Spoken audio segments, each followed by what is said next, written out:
चिराग पासवान ने कह दिया है कि महाराष्ट्र के अंदर राष्ट्रपति शासन लगना चाहिए, क्योंकि जिस तरीके से महाराष्ट्र के अंदर नेवी ऑफिसर को पीटा जा रहा है, जिस तरीके से कंगना के खिलाफ कार्रवाई हो रही है, जिस तरीके से मीडिया को ब्लॉक किया जा रहा है, इसका मतलब साफ है महाराष्ट्र में राष्ट्रपति शासन लगना चाहिए। ऐसा मैं नहीं कह रहा, ऐसा चिराग पासवान कह रहे हैं। विवेक शांडिल्य।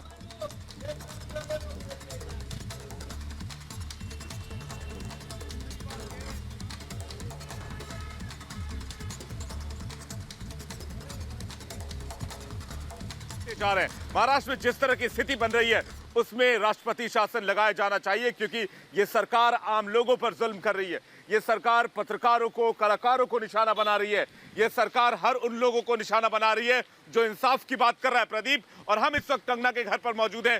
कंगना के घर पर हालांकि बहुत ज्यादा चहल पहल नहीं, लेकिन कंगना ने दीवारें हिला रखी है। महाराष्ट्र की सरकार के साये में ही अगर रहती है, सरकार की जिम्मेदारी होती है कि आप सुरक्षा का भाव दें, पर अगर जनता अगर इसी तरीके से अगर डर के साये में रहती है और अपराधियों के मन से डर एकदम हट जाता है, तो ऐसे में मुझे नहीं लगता कि राष्ट्रपति शासन लगाने के अलावा महाराष्ट्र में और कोई विकल्प बचेगा। देखिए, गलत है ये, और किसी के सवाल पूछने से या किसी के उनका जो बिलीफ है, जिन बातों में वो यकीन रखती हैं, और कंगना रही हैं, एकदम मुखर रही हैं, प्रमुखता से अपनी बातों को रखती हैं, जिन चीज़ों पे वो विश्वास रखती हैं, बिलीव करती हैं, उनको मजबूती से वो रखती हैं। इसमें किसी एक सरकार को इतना बेचैन, इतना उत्तेजित होने की क्या ज़रूरत है, मेरी समझ के परे है। कि आप उनका दफ्तर आप तोड़वा देते हैं, उसके ऊपर आप बुलडोज़र चलवा देते हैं, ये सब मेरी समझ के परे है कि क्यों ऐसा। और जिस तरीके से उनको टारगेट किया जा रहा है, या हर वो व्यक्ति जो सरकार पे सवाल उठा रहा है, मुझे लगता है जागरूक नागरिक और लोकतंत्र की खूबसूरती ये है कि नागरिक को सरकार से सवाल करने चाहिए। मैं खुद बहुत सवाल करता हूँ अपनी सरकार से। बिहार में माननीय मुख्यमंत्री नीतीश कुमार जी से मैं बहुत सारे सवाल करता हूँ, पत्र लिख लिख के। बहरहाल जवाब नहीं मिलता, वो अलग बात है, बट किसी भी जागरूक नागरिक की मुझे लगता है कि ये जिम्मेदारी होती है कि वो सरकार से सवाल करे, और कंगना वही कर रही हैं।